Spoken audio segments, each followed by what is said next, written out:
Mga katrops, welcome back ulit sa aking channel, Sports React PH. At ngayon nga ay pag-uusapan natin ang balitang pagperma na ni Jonathan Kuminga sa Minnesota Timberwolves. Pag-uusapan na rin nga natin dito sa ating panibagong video sa balitang bagong trade na magagawa pa ng Los Angeles Lakers.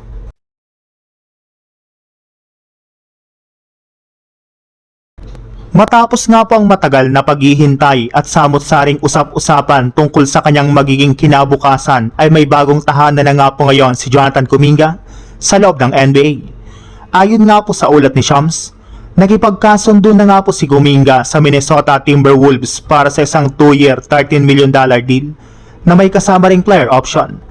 Malaking pagbabago ito para kay Kuminga dahil bibigyan siya ng Minnesota ng panibagong pagkakataon upang ipakita ang kanyang tunay na potensyal. Kilala rin naman nga po si Kuminga sa kanyang athleticism, explosiveness at kakayahang gumawa ng plays kaya maaari siyang maging mahalagang bahagi ng rotation sa Minnesota Timberwolves.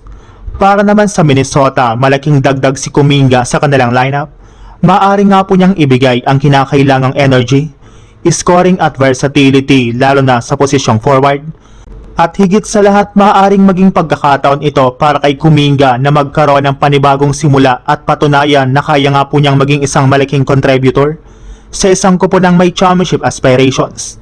Matapos ang mahabang paghihintay, malinaw na ngayon ang susunod na yugto ng kanyang karera. Samantala, punta naman tayo sa ating sunod na pag-uusapan sa balitang bagong trade na magagawa pa ng Los Angeles Lakers.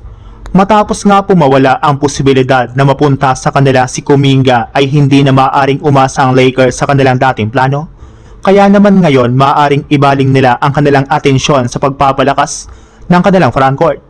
At isang malaking pangalan ang lumutang bilang posibleng target ay si Goga Bitadze ng Orlando Magic. Ayon nga po sa trade idea na kumakalat, maaaring maging magandang trade partner ang Orlando dahil mayroon silang malalim na frontcourt habang kailangan naman nila ng karagdagang guard depth. Sa isang proposed deal ay maaaring mapunta si Goga Bitadze sa Lakers habang kapalit nito ay maaaring magpadala ang Lakers ng mga players at draft assets para kumbinsin ang Magic. Malaking tulong si Bitadze sa Lakers dahil kaya nga po niyang magbigay ng rim protection, rebounding at physical presence sa ilalim ng basket. At ngayon wala na sa kanilang option si Jonathan Kuminga. Maaring mas maging mahalaga para sa Lakers ang pagkakaroon ng isang reliable big man na makakatulong sa kanilang depensa. Pero syempre trade proposal pa lamang ito at wala pang kumpirmasyon na may aktual na negosasyon ang Lakers at Magic tungkol sa naturang deal. Gayunpaman malinaw ang isang bagay, sarado na ang pinto kay Kuminga kaya kailangan ng magkaroon ng bagong plano ang Lakers.